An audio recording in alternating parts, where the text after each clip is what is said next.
Okay, welcome. We're here today with Katrin Brait, with Luz Solid, and myself, David or David Caballero, whatever you prefer. Luz and I are the team behind Evolving Education, and what our key role is to research and democratize how to transform education, learn the tools, the skills, and mindset for it. And at today's Voice of Change webinar, we're going to be focusing on three of the core things that we do for it.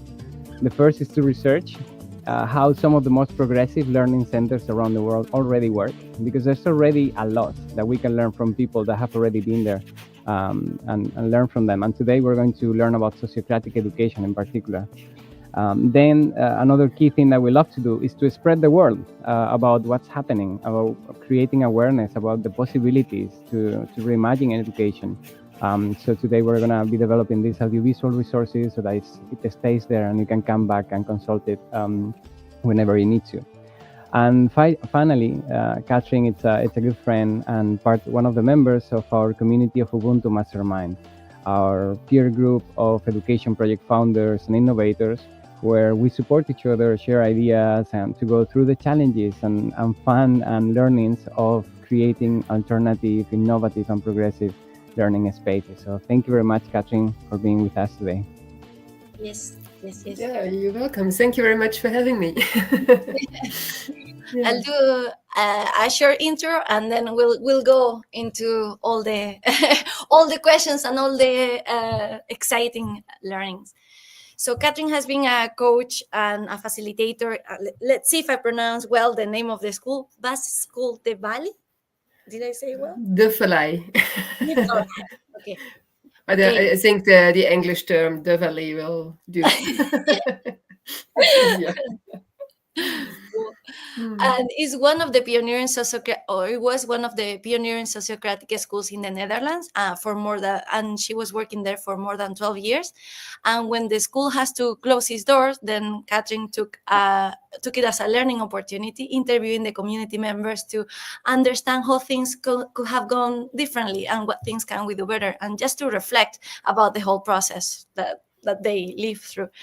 And then she founded also a child's journey to support learning communities and families who want to follow the path of community-based self-directed learning. And as key tools, Katrin uses the movement method, which is super cool, and the sociocratic methodology also, both to build strong communities and learning spaces that feel safe and exciting. And yeah. Thank you, Luz. And I wanted to start this session because today is called Anatomy of a Closed School, and it can take us to that moment or that place of pessimism, to look at things like too gray, and that it's hard to do things differently in education. And a key goal for us today is to change that mindset and thinking about that anything that we do and that we can consider a mistake, a failure, something that doesn't work according to our expectations, it's also part of our learning journey.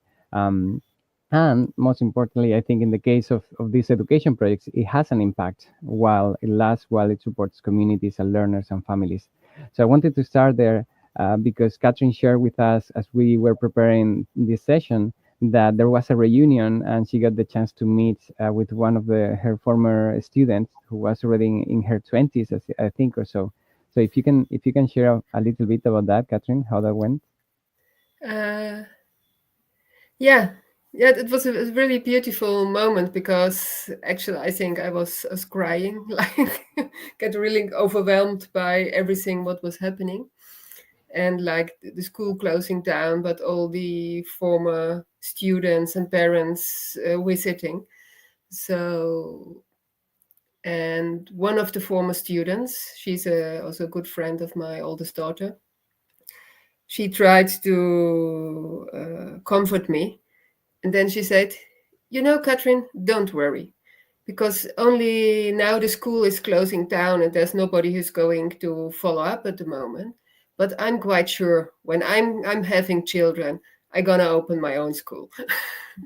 So it was really like, whoa, there must have been something good there.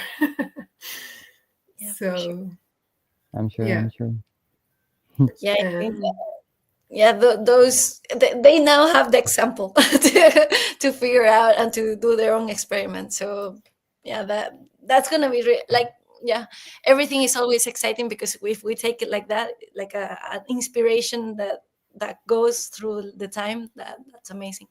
But I would like to learn a little bit more, Katrin, about how was the beginning of that school, if you could share a little bit about that. Yeah. I'm not really sure if I have got everything right, because I'm not very good in remembering details.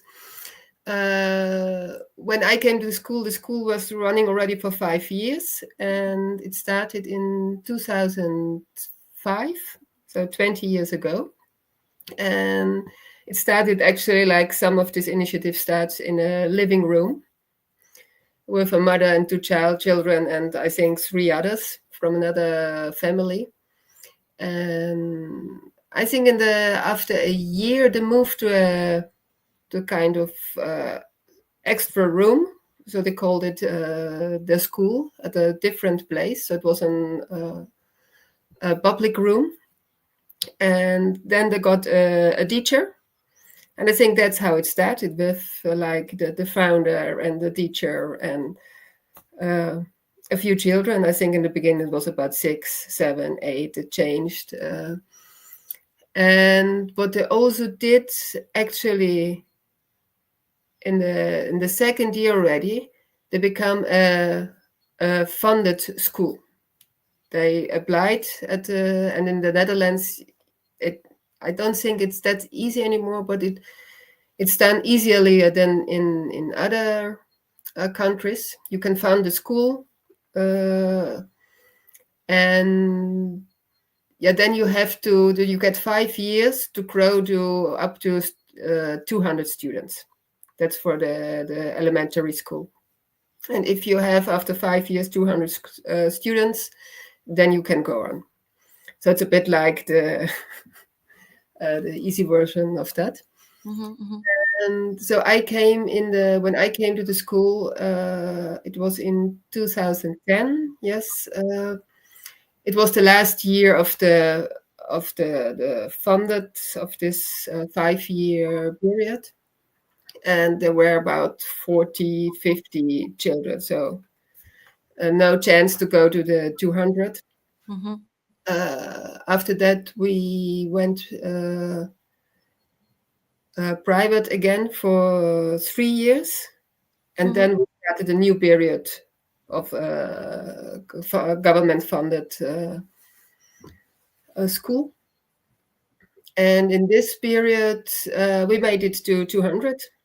And I guess quite soon in the third year, and if you do it there are all these rules, but if you do it in the third year, you don't have to hold it. So you only have to have 200 at a special moment when they count, and afterwards you can have less again. So we could make it to the 200, and then we lost again because we had a kind of momentum going on. And so we got, but after that we were funded for, you can say for life, but then only the rules of closing applies, and then you have to have more than 50 children. I say something, I don't know exactly. Okay. And that's the story of the organization. Okay. And I remember as well from a kind of pedagogical perspective that the founder of the school was kind of searching different models and different schools before deciding to kind of go for sociocratic education. Could you tell us a bit about that movement? Because I think it's interesting for many founders to realize that you don't need to have necessarily a set pedagogy or philosophy straight from the beginning, but evolving and learning as the times change and also different movements. Huh? Yeah, precisely. If you ask like this, I really have to go into this deeper with my interviews. But like it was, there was this movement in the Netherlands, and it's called the Iederwijs scholen. and it was found, the basic was like the self-directed learning, but also sociocratic organization, because the Netherlands had a big thing going on with sociocracy. And I guess when I came to school after they were for 5 years, they already changed to democratic education. Mm-hmm. And there were different reasons. Maybe the democratic education would fit better. And also that Edelweiss was going through a difficult phase, and there were too much differences in the schools. And so the name was a bit difficult to have. Also for like, so democratic education would make it a bit more fresh and easier to connect with. And also the name was more like, okay, we know what it is. Like, Edelweiss, what do you mean? And like democratic education, it was more for parents and everyone. And it was an international movement, so maybe this was too, that you could get a hold of a bigger group. That's interesting that you mentioned that people at least knew what it was. Because the democracy is something that we're used to. You vote, and then whatever choice option has the largest amount of votes goes ahead.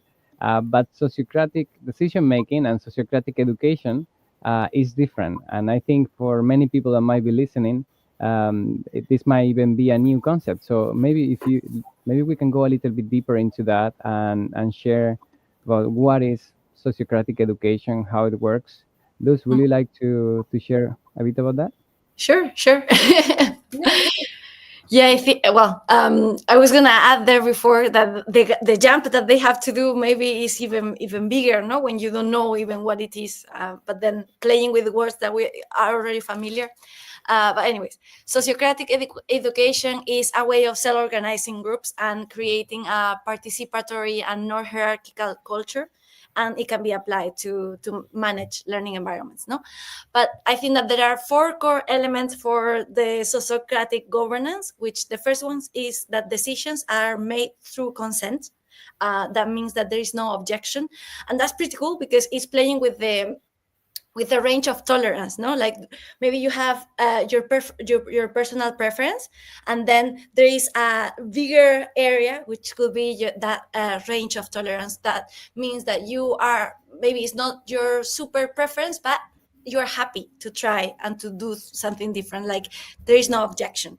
So then there is more flexibility in order to take decisions and so on. So what I was saying is the decision-making process is made through consent. This is a consent. I'm willing to try. No, I don't consent. And then we readapt and change things in order for everybody to give their consent. The second thing are the sociocratic circles, which means that the organization per se is built into different circles, which have particular goals and responsibilities and functions. And then they are autonomous and self-organized. And there is also each different circle is connected, like there's different people that are in different levels of the circle, so the information always goes forward and backwards, no? And that's the third thing, the double linking, that it refers to that connection of hierarchical circles through members who participate in the decision making in higher and lower circles. And then the fourth thing is the open election, which is also something I really like this part, because that means that people vote, everybody votes for a person depending on the requirements of the things that they have to do. No, those roles and responsibilities within their circle are distributed through that open elections, and that way it kind of breaks that power and popularity. Like we don't choose the people depending on the popularity, on the power that they have, but on how well are they gonna do the skills, the work that they have to do.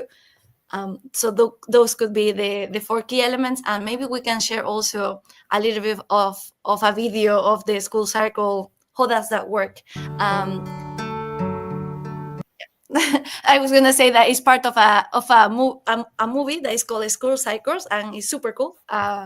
So yeah. Yeah, I'm gonna play it so that we see actually how a school circle works in practice, and with the children that take part, and then explaining them.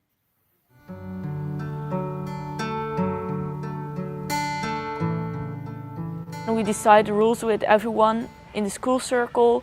So you can, when you want something in the school, you can make a motion, you can write it down, and are going to discuss it with the people who are interested, and you make a decision together.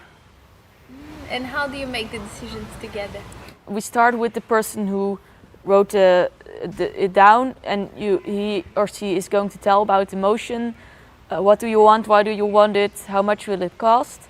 And after that, we are going to do, we call it beeldvormende ronde. So it's like the image round. So we ask if the image is clear, what the person wants. And when it's clear for everyone, we go to the opinion round, and everyone, one by one, can give his or her opinion about it. So, do you want it or not? Do you have any other ideas? Why would you want it, or why don't you want it? And maybe we do another round if not everyone has said enough. Maybe they got new ideas. And you go just one by one, so you can interrupt. Only when you have a question to the person who's talking, you can put up your hand, and the leader of the circle says, oh, you can talk, you can ask a question, and the person can answer. We did an opinion rounds, and everyone is done with their opinion. Then we go to a decision round. So we ask, does somebody have something for a decision? So maybe, so someone says, oh, we can decide this and that. And then we do a consent round. And consent means not like, oh, I completely approve, but it means you don't have an argument against it. So, and it's also overwegend, so you have to take like, oh, is my opinion more important than the whole group? So when you only say, oh no, I don't want it because I think it's stupid, but that's not a valid argument. You have to have a good reason why you don't want it. So we go, everyone has to say consent or not consent.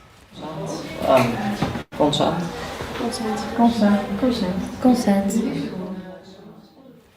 And when everyone is consent, this decision is approved, and we have that rule or that decision. And when someone says not consent, we go to that person, we ask, why are you not consent? Can you make a new decision? So we go that round until everyone is consent, and then we go to the next point.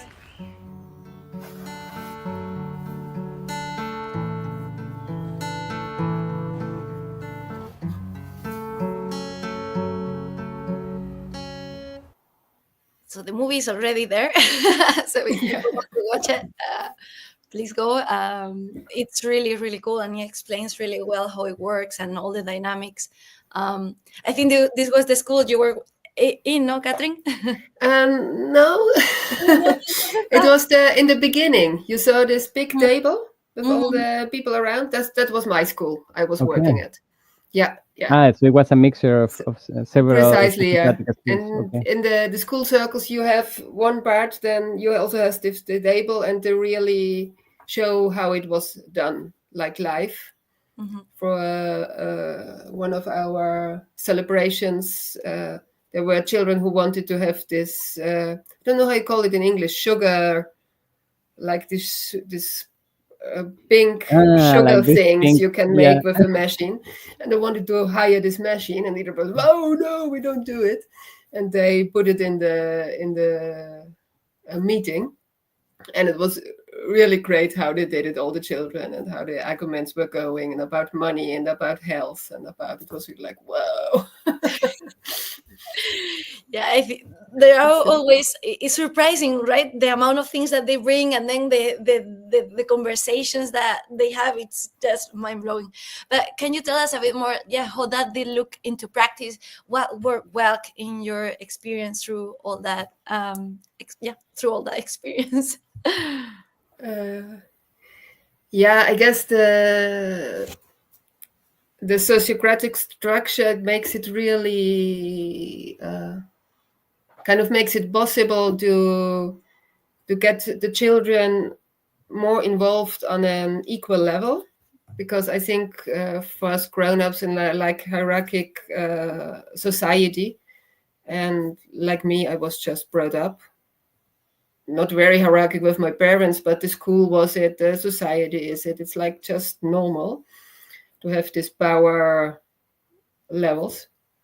And when you use sociocracy, you forced to use it and to listen, and to you see easily when you use your power as a grown-up, because you have it. You're just bigger, you're older, it's there anyway. So you have to be quite how do you say, easygoing with it. So this sociocratic structure makes it possible, and it also shows you why it's so good to do it. Because when you listen to everyone, and even the young ones, like I say now, even the young ones, but they just amazing. Like 4 or 5 years, they have this really great ideas and thoughts, and they really think things through. We think they don't do it, but it's really there. They're just not that interested like we are in all this difficult stuff. They just play, and they go, if it's really important, they be there, and they really have something to say. And maybe that's one of the sociocratic superpowers, like that you enrich a situation. So if I want something, it's not only asking for consent, but I also get all the beautiful pictures from everyone else. I can think about it more clearly. Like that's also such a strength. I thought that you tear it apart. Like you have this, like they said, the beeldvormende ronde. Like you ask to make it really clear what you want and what you're talking about, so everybody can see it, can feel it, can understand it. And when I had to do it, it was really like, whoa, I didn't think about that. And oh yeah, that's great. Oh no, that's not such a great idea. Oh, maybe I should do this. So in this round, you already make it better and fitting more properly. And then you get all the ideas from other people, the opinions. So you really have to think about it. Do you really want it or not? If it's something controversial. So you really have to want it. It's not something you just do. And then you go away with this really beautiful result. It's always like, because either you get what you want, or okay, there's no go, or you don't want it anyway anymore. Or you just have new ideas to think about, so you can come back with a better proposal.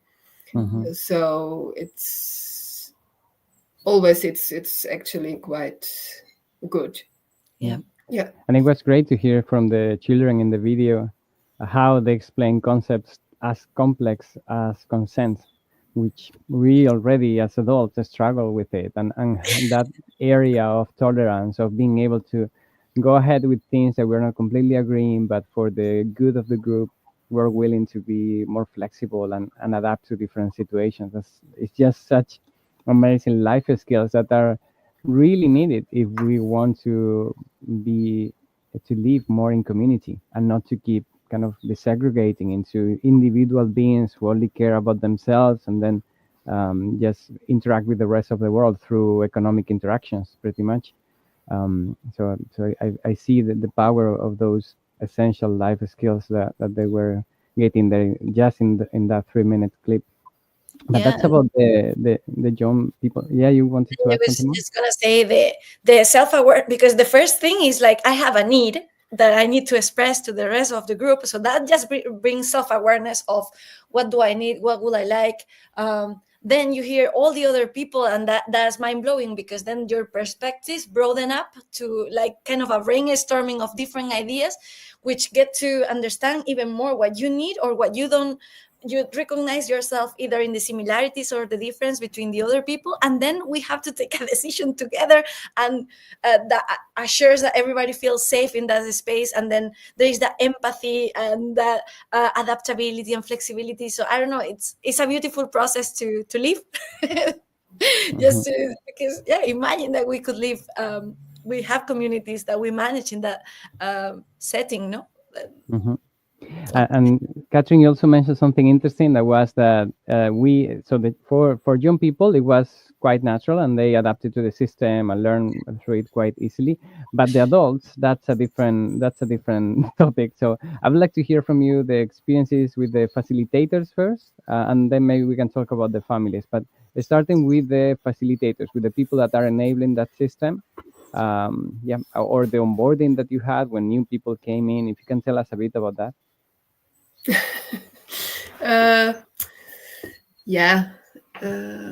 I think it was at our school, it was a bit difficult because we weren't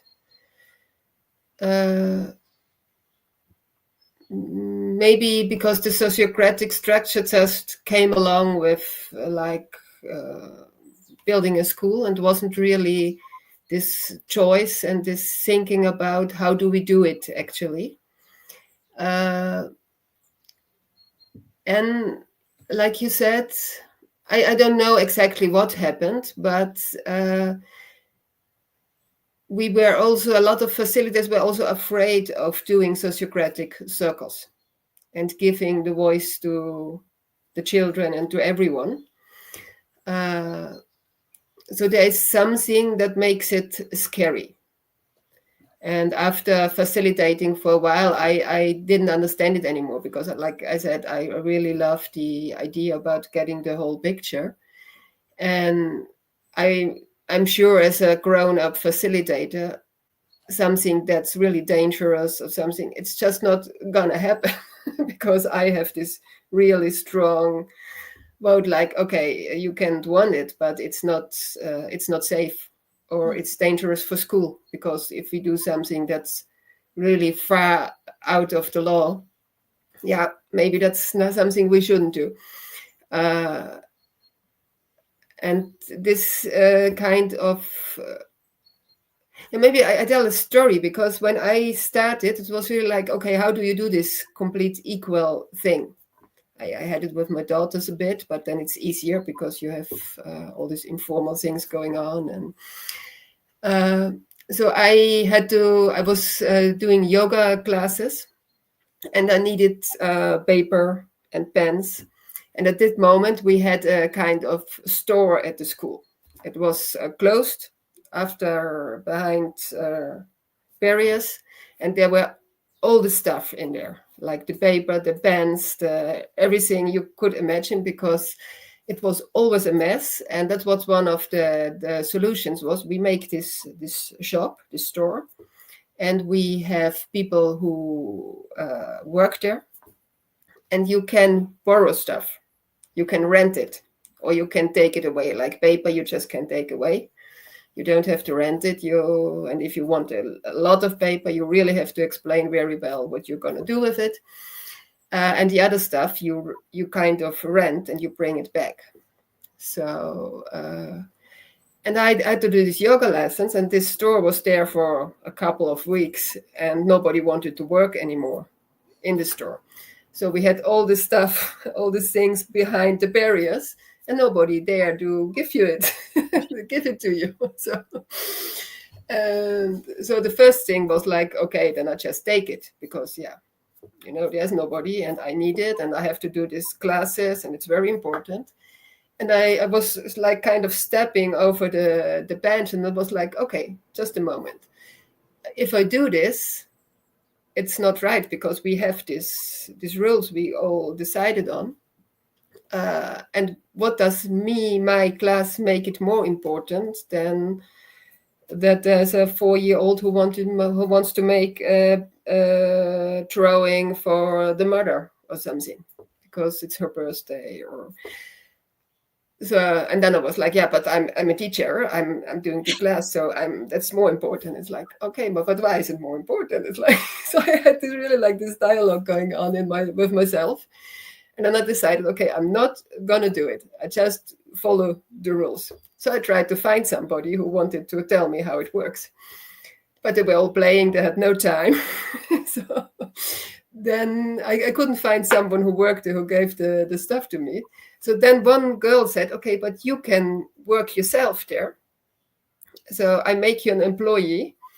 Then you can work there, and then you get stuff. But you have to work for 1 hour before you get your stuff. So you can't. So in 1 minute, I was made an employee. I could go into the shop. I could stand there for an hour. Everybody was happy because they could get things. And after this hour, I got my pens and my paper, and I went to the yoga classes. Mm-hmm. So, and what that showed to me is like how easy we make something more important than something else. Mm-hmm. And that my thing is more important than somebody else's, or like, and I think in a school it is like that, because teachers, you have to keep safe, and you have to teach, and you have to do very important things. So the sociocratic structure in a school, I guess it's bringing up a lot of issues and a lot of questions and a lot of fears, maybe even questions about what's important, no? Because yeah. Because it's interesting that the more I have these conversations with people, we get, as any other person, I get asked, what do you work on, what do you do, no? And I say education, and then people say, so do you teach math or geography, or what it is? No, or I say no, but I work with educators and project founders, and they still, so in which area, no? I have resorted to work in human development, or I ask back, what do you think is the most important thing that human beings need to develop? And most people agree that what we tend to talk about is about kind of the holistic development, emotional development, how to have healthy relationships, getting to know yourself, your passions, your strengths. Those are the type of answers that people tend to give me. But then as we go back to a school environment, then when there's an opportunity for conflict resolution and learning about how to resolve them peacefully, or about how to take decisions as a group, respecting each other's voices and diversity, then we park that aside, thinking this is less important than the curriculum that I need to teach today, right? Even though if we just take a step back and you look at it, everyone, I think, will agree that the interpersonal relationships and personal growth is way more important, but we tend to deprioritize it systematically in education along the whole life of children. And you could say, well, a school is not for that. They should be getting that at home and in some other places. But I challenge that view, because if we have these spaces that they are centered around the development and growth of young people, with specialized people for it, that train on their own skills and tools, then if it's not that place, then which other? Where are young people going to get those essential life skills? And an opportunity to play, to play in that society and see what are the effects that have my own actions. And I guess that it really comes to me that part of the concept of learning, like we relate, when we think about learning, we relate it to the school, to a class, to information that is given to me in a book, and then we don't consider all the other, like the wide spectrum of what learning is. Like the definition that many people have is really, really narrow. It's like, okay, if I go to the street and ask whoever, like, are you learning like today, or so, they will say no, which is like, but we are learning all the time. However, we have restricted learning that word, that concept, to something really specific and narrow, while playing, living per se, those relationships is learning, and is where we are growing. Growing, no? And then it's those all concepts and habits that we go back to what we understood, because we never saw something different. Yeah. Yeah. All right. So we talk about the facilitators. What about the what about the families? How was the interaction with them? Yeah, very, very different. So, what pops up in my mind now, also with sociocracy, and like it's so important to know why you do something. Like when you talk about learning and schools, like I never worked at the school because I wanted to be a teacher or I wanted to be at a school. What I wanted to work with children, and what I wanted the most, to make space for them, like being curious about what they have to say and what they are. And then, yeah, being at the school is quite a logical place because they're all there. And with my children, my own daughters in the same age, in the school age, yeah, it's a logical place to be at a school. And I had an education as a school teacher, so there was something going on. And that's also applies to parents, I think. Like there were parents in the beginning, they were really the pioneers. Like we want to do something different. And that also was, on the one hand, it was really nice because you had the same common ground. And but it also made it more difficult because the opinions were very strong, and the real idea about how we do it and how we don't do it. And there were people who didn't like to follow rules, and also not the community rules. So it's like, it was a bit quite nice, but also sometimes difficult. And after a while, we got more people, more parents coming in, and they really came for a different kind of education. And they came for school. They came to have a better school for their children. And that was the time when we really were talking about how to do the curriculum, how to do learning at the school. But the discussion changed. But it also made it more difficult with the parents because we had the old parents and the new ones, and we had the old stuff and the new stuff. It's like there was something going on. And the second period of being government founded, then it changed rapidly and completely because, we had a lot of parents coming in, like they said, oh, that's a nice school. Or it seems to me better that they have more freedom. Like then they have to sit, or my child can't sit still, so that's a better option. But still with this really traditional idea about learning and going to lessons, and they can play, but they have to go to lessons. So it's not only they have to learn, but they really have to go to lessons.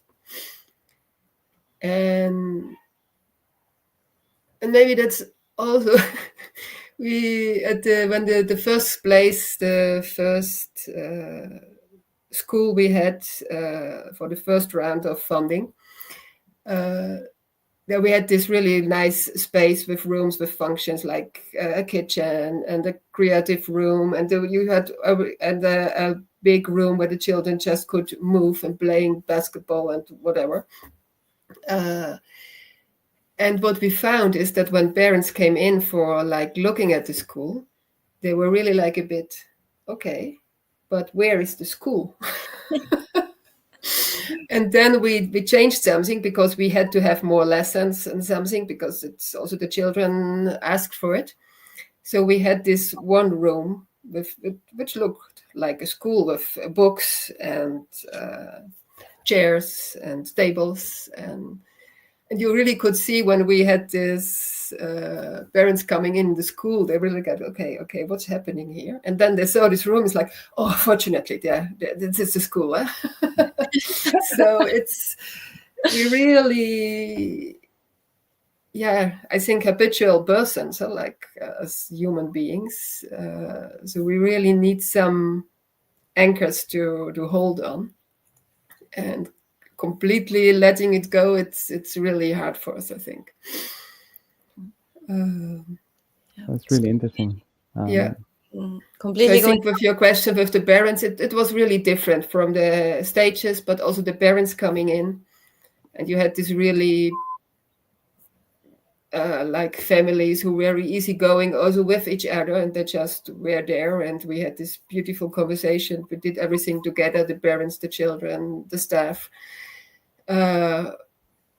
And it just went well, and they just said what they wanted to do, and it worked. And with others, it was more difficult. I think the most difficult ones were like when they didn't really trust the school, and they had always this also put pressure on the children, like if it's not working, I take you out. And this was really the difficult conversations we learned to have, like, was okay, that's not going to work. You stay or you go. It's either the one or the other. And you can say everything, you can have your opinions about, but never do this kind of, if it's not working out, I take you out. Because the children get really scared and really can't settle in the school. Mm-hmm. So that's a very important lesson I learned, that like it can work maybe for every child, I don't know.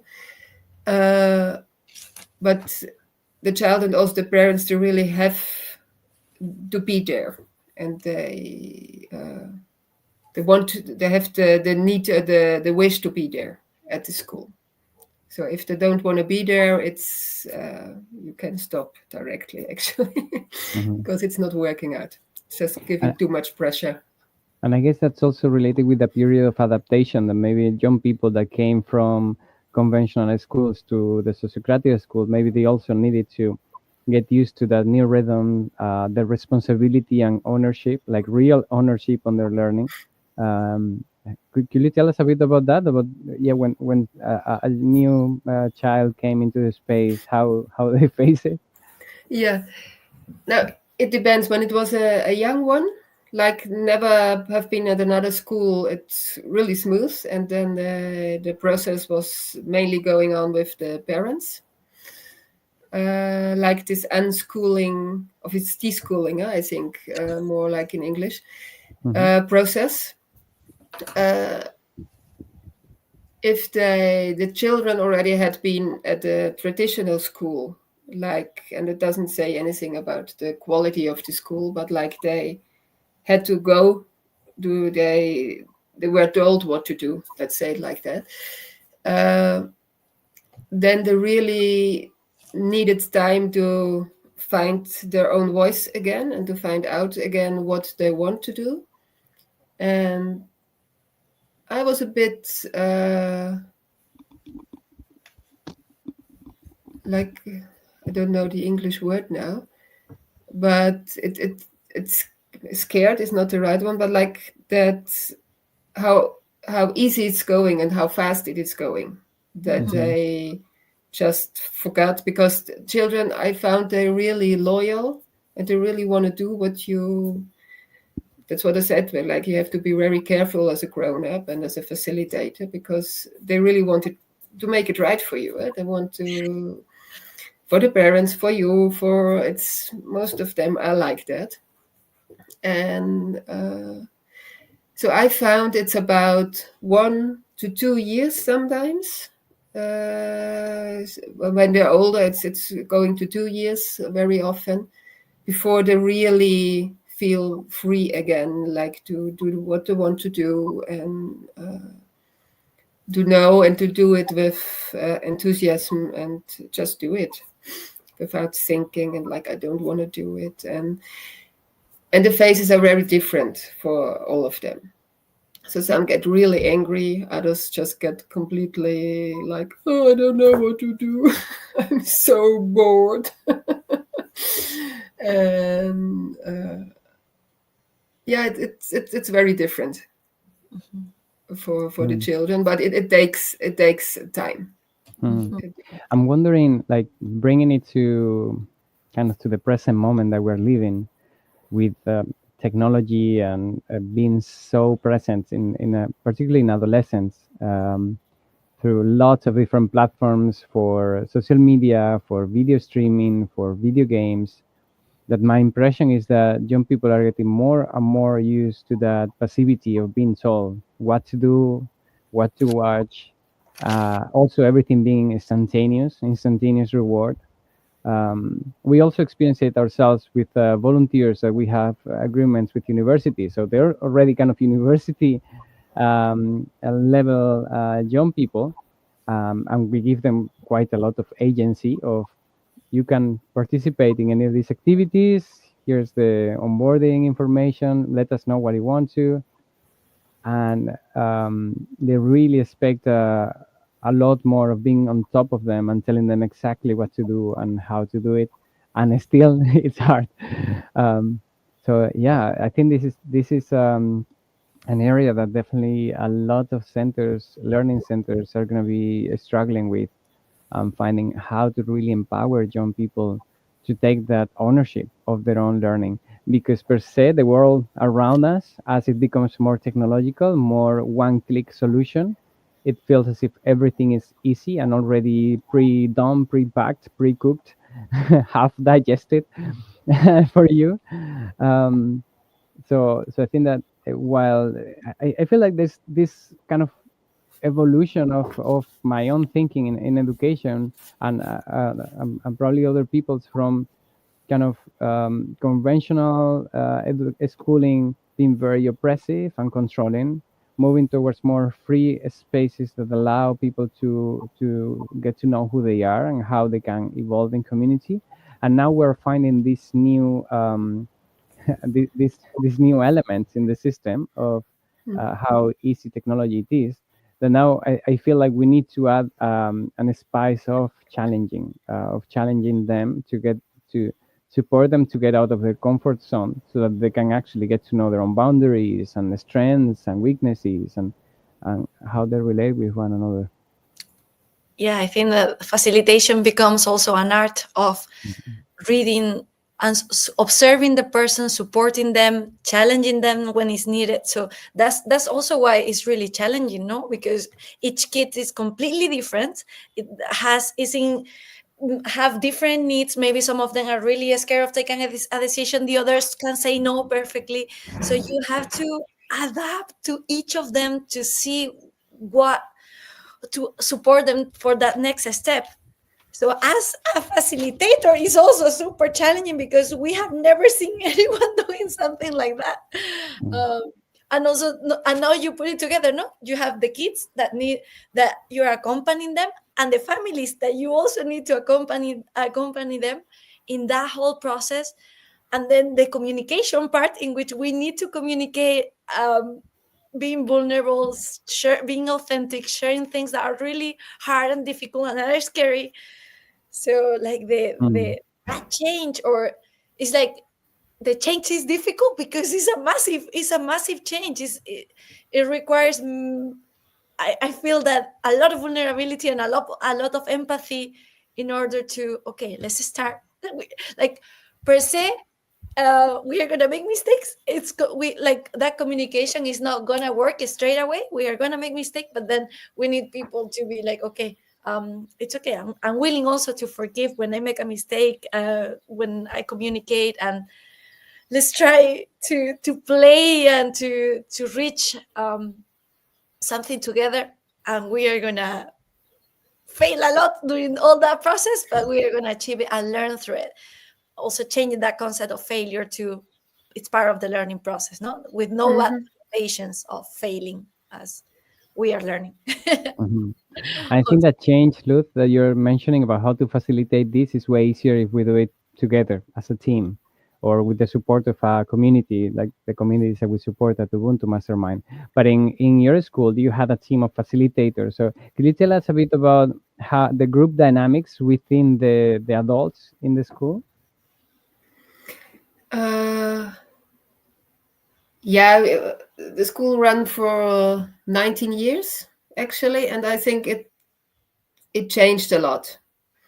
Like in the beginning, it's really like you do something different, something new, and you stick together, and there was no money because you're a private school, so you fix it together.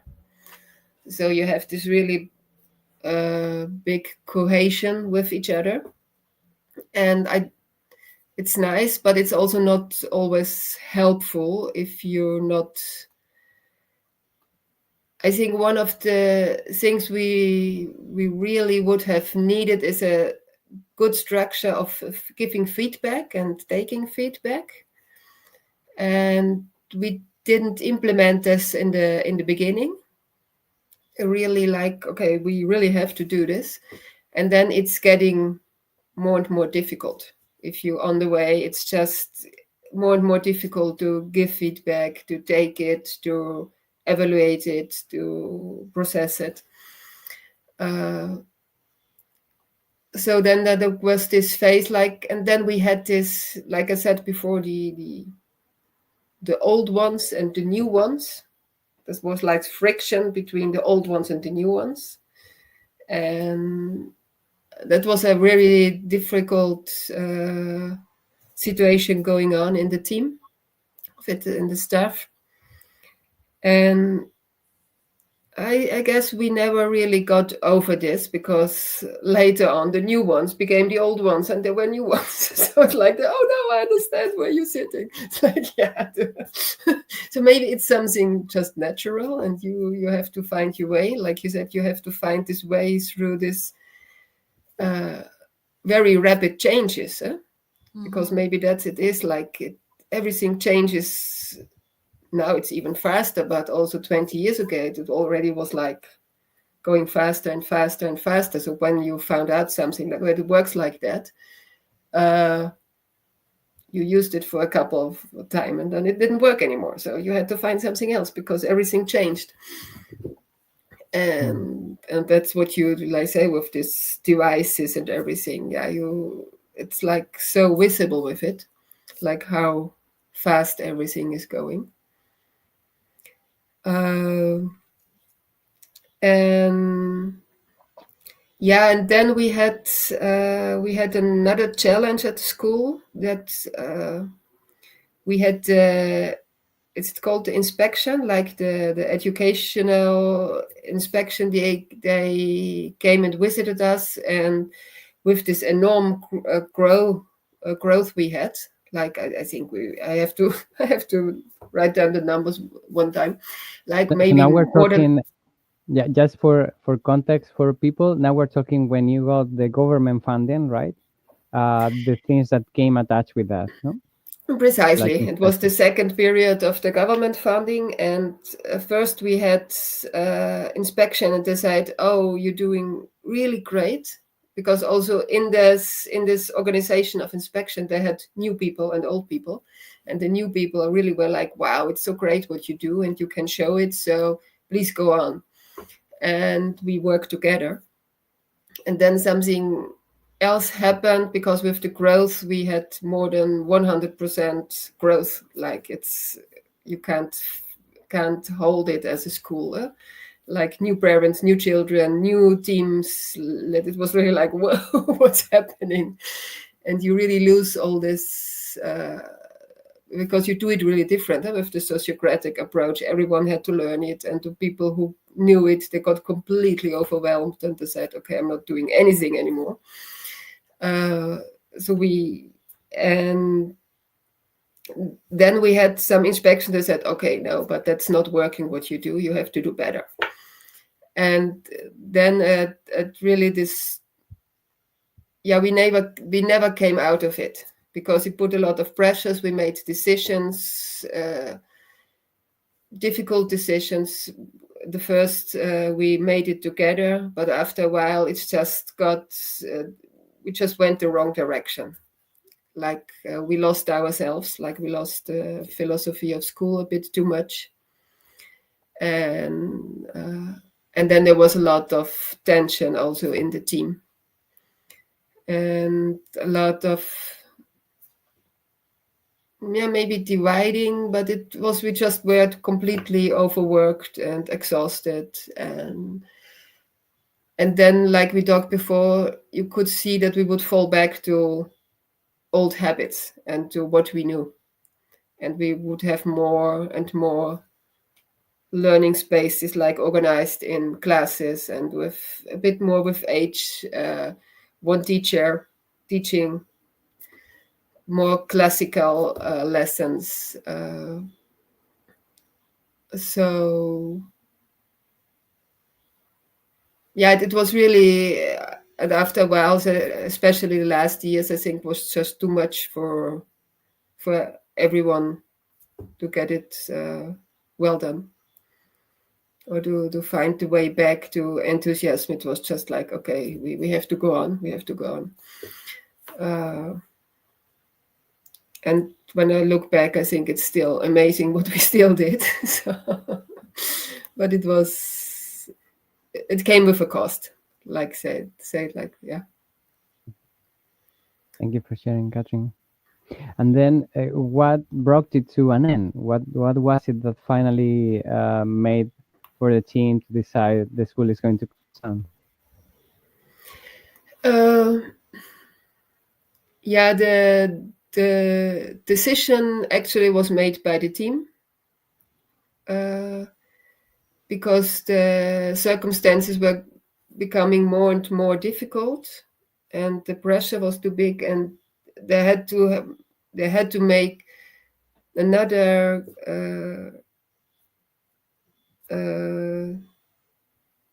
I don't know, because I wasn't there anymore when the decision fell, but it was really like the team that said, okay, we can't do it anymore. We are just too exhausted. And I think the only solution would have been then just to say, okay, we just put a complete new team in there, but yeah, it wasn't there. So it was never, so it was always the school. Actually, it still was the school of the facilitators and of the children and the parents. And the team said, okay, we can't do it anymore. But also the sociocratic decision making wasn't very well done anymore.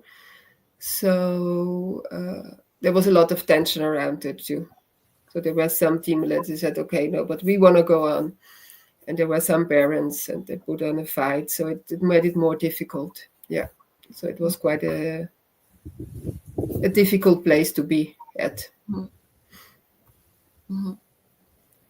Yeah, it seems that when, yeah, like kind of once that the government you have to, there were some requirements attached, then kind of the vision started dissolving, and then it seems that it fractured the community, and I guess then that division was really hard to overcome and to dialogue and to fix it. And and also maybe that part of, I guess, the closure, no, like has some connotations that it failed, but it was a whole process, and sometimes we are really emotionally attached to some things, and then we need to take a step back also to see what we learn from that situation. Yeah, I think that's beautiful that you say put it like this, Luz, because this making the step back, I think we weren't able to do that anymore, because you get into kind of survival mode,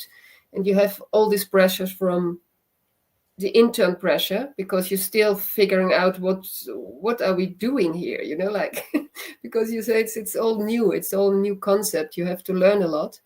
There's not like, if you do it like that, then it's okay. It's more like you have all the research from science, and okay, learning has to be different, but how you do it practically, we're still figuring that out. So we had this tension in the school itself, like within the team, with the parents, with you have to figure out how do we do this together. And then you got the pressure from the outside, like, what are you doing? What are you doing? Are you doing it right? No, you have to do it different. So it's like this pressure can you build up, and you don't have the possibility anymore. If you don't do to step out and to look at it, like, okay, what's going on? And where are all these battles? And if we would have done that, maybe we would have figured out, like, okay, there are so many battles on so different sides.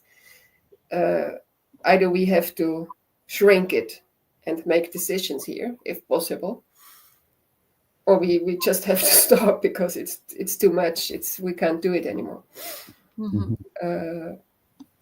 But I think that's what's happening, that you can't make this step back anymore. And so what I hear from you, if I reflect back, is that there's a lot of learning and questioning that happens within one person, that happens within the team, that happens with the families. That's already, for an innovative educational model, a lot of personal growth and community development that needs to happen for it to exist and keep on not just surviving but thriving. And then when you put on top of that the government restrictions and requirements, then that was like too much destabilization or too many forces pulling out of the school. And I find this experience really rich, because I think it's a dream for many schools that want to serve more families, more vulnerable children that maybe cannot pay for a private school. And then accessing government funding can seem like the holy grail. Like, if we get that, then we could open our doors, not having to worry about money, and just focus on doing our job. But then it's not necessarily that that's not possible.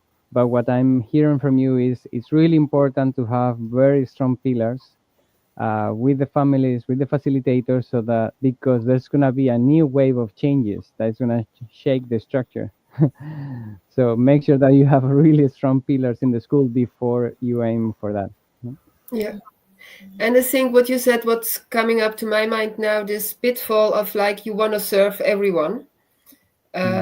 It's not working. Like, it's not working in that you really have to make sure you know what you're doing, and that the people who come in, that they sign up for that and not want something else. And also the how do you say this, the numbers, because you really have to be put them in easily. And what we had, that we didn't listen to ourselves, or that we had this kind of informal hierarchy, that somebody said, okay, we can put more children in, and the team would say, no way, we can't handle it. And I say, yeah, you have to, no problem. So I think that's one thing of this initiatives, especially with sociocratic or more like autonomous decision making, of self-organization. You have to be aware of this informal hierarchy that's starting up, because it's there. You don't have to ask, like, oh, do we have it or not? Like, it's because it's going to be there, and you have to detect it and to say, okay, no, we don't do that. We fall back to the structure. We listen to each other. We do, even if it's difficult, and even if we say it's dangerous or we can't do it. We always listen to each other, and we always make decisions together. And if one thinks it has to be done like that, and the other says, I can't do it, then we have to figure out how to fix that. So maybe that's also very important. Be aware of the informal hierarchy that's going to do work. Yeah. It completely reminds me also, like, just in a small team, no, like David and I, it's not, it wasn't particularly the hierarchy, but the fact or the concept that we could do more. And then, so, like, we can be more productive, more efficient. We can keep giving more and more and more, up to a point that you cannot anymore. And I guess that part of being able to recognize yourself and say, no, this I cannot. I know that in the world you can be more efficient and you can be more productive and you can do more, but I can't.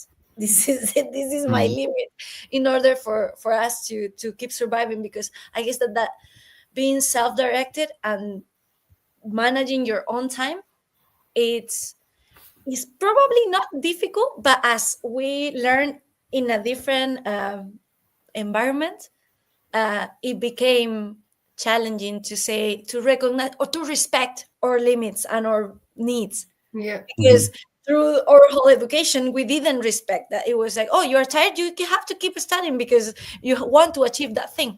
So completely neglecting our needs, then trying to become self-directed again, it's a challenge because you have to hear your needs and the needs of the Yeah. Yeah. That's but also the needs of the group and the school, for example. Like if you found a school, then the school is kind of person on itself. Like, and what does the school need? And like I said before, this pitfall, we want to help everyone. You know, like you have all these children have a really terrible time. And what I found at my time at the school, for the children, it's always perfect well.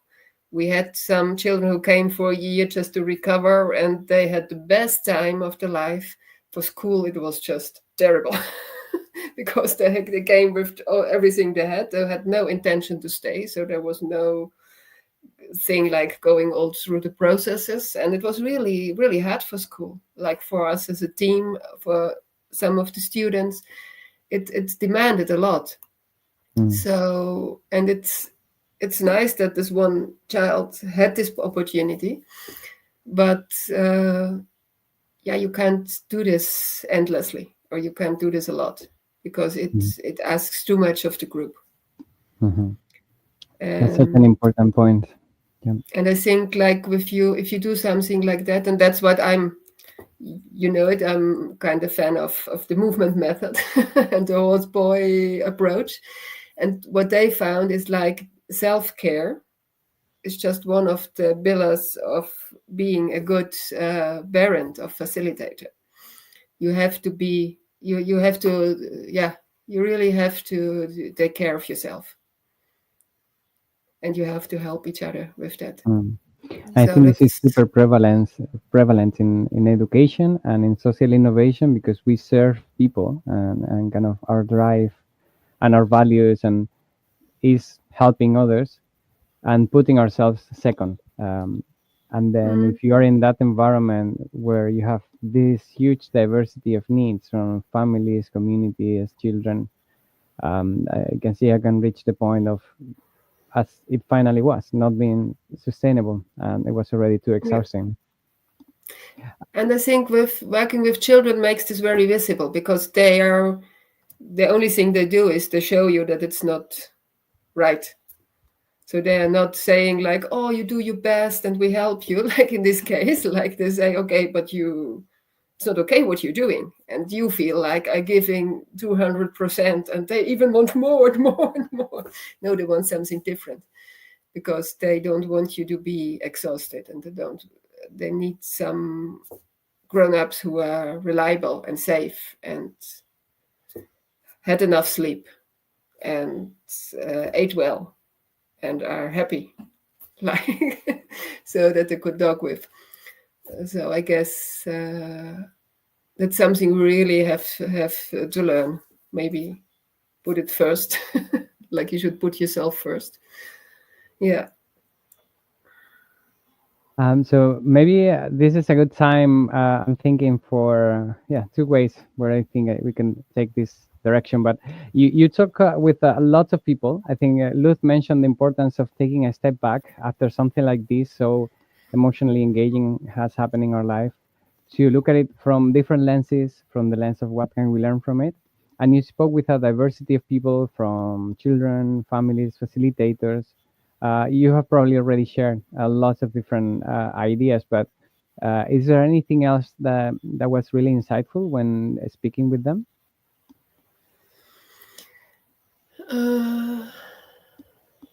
Yeah, there were a lot of things. Maybe at this point it's good to say I had these conversations kind of informal over the years. And what I just started like to have really proper interviews with really these questions to put it more next to each other to make it more visible and more reliable. Because now it feels more like I had a lot of conversations and I try to make something out of it. And so I want to bring it more back to the people.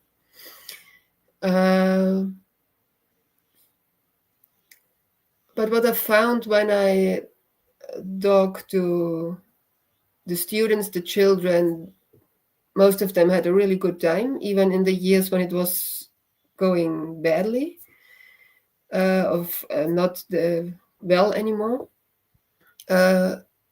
Because it's also, and I guess it's because it's elementary school. This at this age, you just want to play as a child, and yeah, you want to learn, and you always have these questions. And if you're a bit older, when you go to 10, 12 years this time direction, you want to have a lot of input, but you're not really looking for someone to ask you, what do you want to be and what do you want to do when you grown up, and you have to have this because then you can do. It's like you think so difficult. Like my daughter to me said, "Mom, your mind is just too complex." It's like, do it. It's easy. It's black and it's white.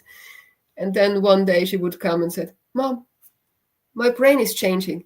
I'd start to think really, very difficult." It's like she was like, said, "Yeah, that's what you get when you're at a certain age. You get more into this abstract thinking, and then you have all these gray tones instead of only black and white." But if you work with younger children, it's black and white. It's good or it's not. So what I found is that most of the children said, it's nice, it's okay. We can play, we have each other. And yeah, there's some fights, and yeah, they have all the stressed grown-ups, but okay, we have our own space. It's okay. Because they could find their own space. They had each other, and they had a voice. Like if they really wanted to get something done, then there was a structure they could use. And even if it wasn't, after a while, they got a bit like, okay, it's too hard to do it. We don't do it anymore. But it still was there. It still was, you still could feel it like, okay, there are possibilities. So they still had the choice to do something. Maybe they decided not to do it anymore because it was too difficult. But it still was there. And I think that was what I want to find out. Like that there was something, even at the last year at the school, what was really hard year, there was still something going on, like where the children could relate to. And they took something out, which they said, good that I have been there. So maybe.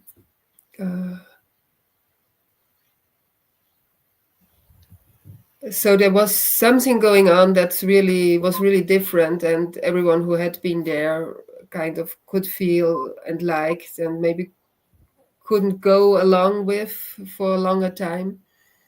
But and also schools around and organizations around, they said, "Oh, it's a shame that the school is closing down, because we have it developed that there would be some children and parents and families, and not only because they had troubles at the school, but because they would learn differently, then it would be better for them to be at our school." So there was some mindset change going on around, just because we were there and we did it differently. Okay.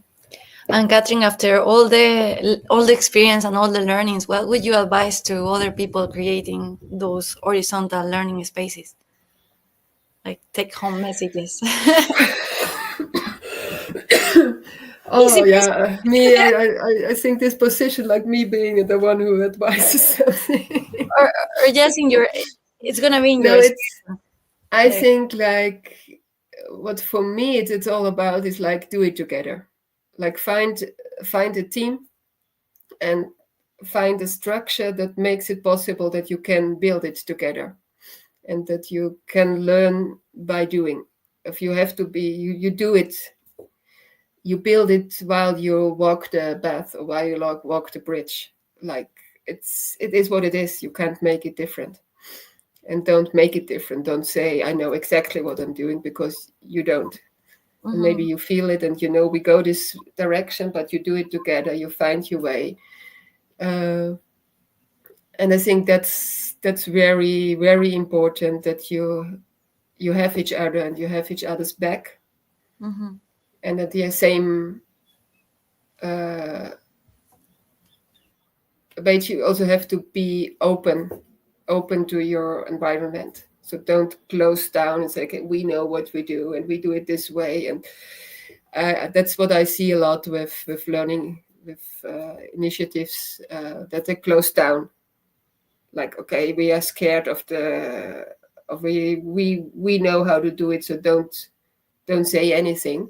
Just find your own structure where you're strong with and be open. But be clear, like what you do, and dare to make decisions. I think that's boil it down to maybe three big pillars you have. Like, okay, if you do that, then you can participate. So make it yourself easier, and dare to make decisions. I guess that's what worked well with me as a mother with my children. That's what they were asking me for all the time. What do you mean? Be clear, be clear, be clear. And do it together, because it's so much stronger. And and trust, I guess. Build trust. Because it's gonna be hard. So that a clear, also shared vision, like something that you like everyone really respect, but always open to possibilities and to doing things in a different way. Yeah. Trusting. And maybe one thing, what you always have when you work with children, I don't know if how you see this, is like you have to be willing to do your own work, because they get into your face. It's like if you be on this horizontal level with children, you really have to find out which problem is theirs and which is yours. Like you really have to do your own processes, what's going on, because sometimes it's really challenging and confronting. Absolutely. Yeah, personal growth, I think, is the top priority. And it seems also that they go to that particular area that I felt that it was like the one I struggled the most. There is where they press. It's like, this way is the hardest. And I think this horizontal level makes it also necessary, because they need you to make it safe. Like that's what our part as a grown-up, when the children, to put them, like they said with in earlier days when you were sleeping out in the jungle, you put the children in between in the circle, like all the grown-ups around and the children in between, because otherwise the jaguar just would take them, or the cheetah or whatever. So you never had them outside of the circle or next to you, because then you're not fast enough. You have to have them really in between. And I think that's still in our genes like this. The children, they need this safety. And if you have these things going on you don't know about, and this button somebody presses and you explode, that's not safe. So they make it, the strong ones, they say, okay, we try to dismantle it. I think that's what I think they do. and you can to ask them to do it more gentle. That's okay. But yeah, you still have to handle that. Mhm. Um, Yeah, and being open to that challenge, no, and with a lot of humbleness and vulnerability, saying, "Oh, man, I really struggle with this," and like yeah, that was for me with the kids. I shared this. This is really hard for me. I'm really trying. Okay, how can, yeah, yeah, and then the empathy comes, and they even give you advice. So maybe the next time you can do this and this, and it's like, okay, that sounds way more simple now. Thank you. yeah, precisely. Yeah. Which is weird, no? Because it's like a child giving you an advice, but it's like, wow, that was so great, because this is something I am not able to see, and you are saying it. Yeah, precisely. And that's also taking your place, taking, because that's what I now remember. Like we had this school for the children, and we were facilitating, and we were just out. We hadn't had a place as grown-ups in the school, so that kind of made us slaves of the children. And it was like, okay, that's not right too. So bringing us into the process, and that makes it more difficult. But you're also part of the school as a facilitator. It's not the Mm. children and us, or it's not the children and the team. It's like it's one big group, and you have different circles, yes, and you have different responsibilities and different ages, and yeah, that's Mhm. something we really have to learn how to do this. Yeah, taking care of everyone equally. No, it doesn't mean to take the adults out of the equation, but to take care of all the human beings that are sharing that space. And when you share about self care, kind of individually, kind of putting our self care very present, and also the group self care. And when you mention the old ones and the new ones, the same that we do with the young children when they come to the space for the first time. We try to integrate them and do some activities and so on. That we need to do the same with adults. We also need to be integrated and get to know everyone and feel playful and feel that we can make mistakes and that we can learn from one another and receive feedback without through, seeing it through the filters of this is an attack or I'm being pushed out or things like that. So really important to work on that, turning from a group of staff to a team and aiming for a community. Yeah, yeah, Yeah, is that aiming for a learning community, no, in which everyone is a learner and a teacher at the same time. We are all learning all the time and sharing, and there is no distinction between anyone, pretty much. yeah. Thank you so much, Katrin, for sharing with us today. Wow, it's been, the time has fly. Really, when I look at the timer that we got, we thought it would be 1 hour, and we're nearly in 1 hour and a half. But I've really enjoyed, and there's so much insight, so much richness out of this experience that is so valuable to have the chance to learn from you, and to invite more people to give it a try and to connect with other people like you, like lots of people all around the world that have been involved or are actively involved in different communities, to learn from one another, share experiences.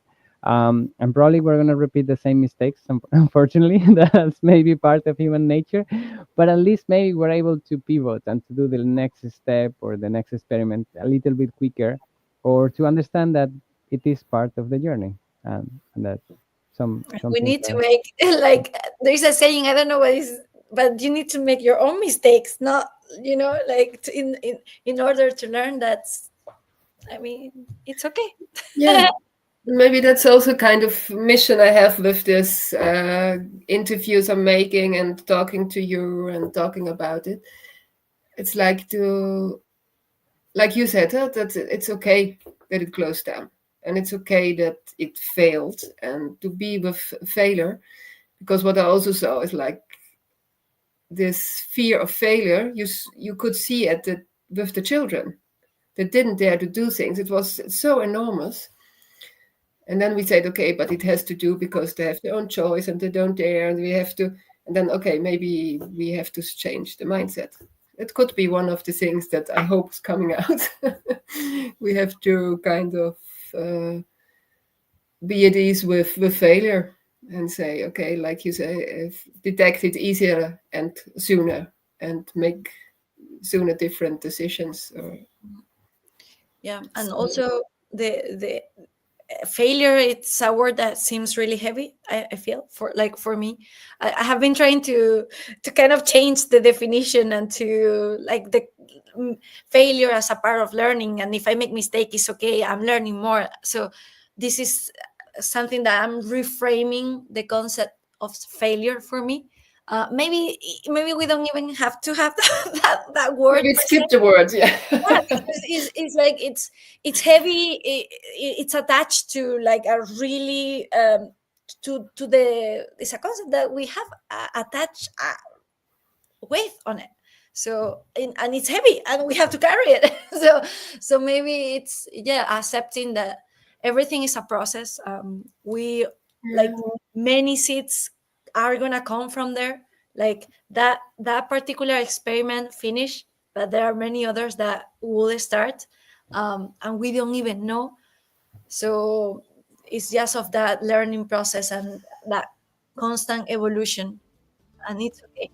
Like, going, like the most important thing is that we are hearing our needs. Like I guess that's one of the main things I got. Like it's a process in which we hear our needs, and you heard your needs. It was too much. The self-care was being detrimental now, so we really need to take care of that. And then the community all took that decision, and then we will go to the next step together or alone or in different ways.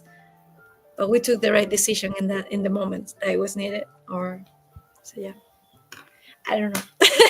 It's not the perfect end, but yeah, it's not an end. It's Just think about the story, like why I think it's so important to sociocracy and to make this self-advocacy for children. Because when my youngest daughter was 4, she was at the school and she had a friend, and he was 4 too.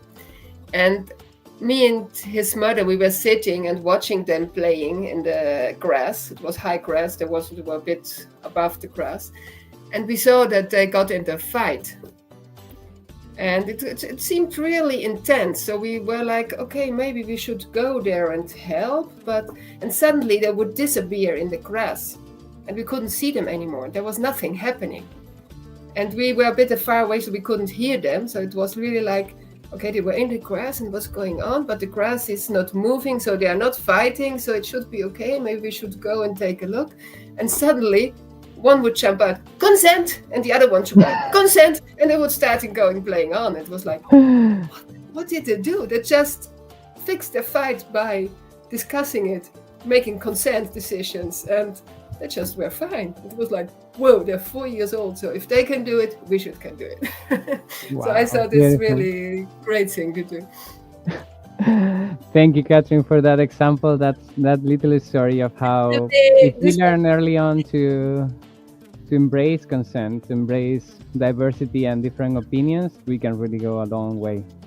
So that's why I believe that education is the key to change the world, and why we do this work at Evolving Education, and now also through this channel of Voices of Change. Thank you everyone for joining today, for all the comments. I've been following them, tons of different exciting ideas, different perspectives. That's great to see. I'm looking forward to our next chance to keep learning together. Thank you. Bye-bye. Thank you. Bye. Thank you.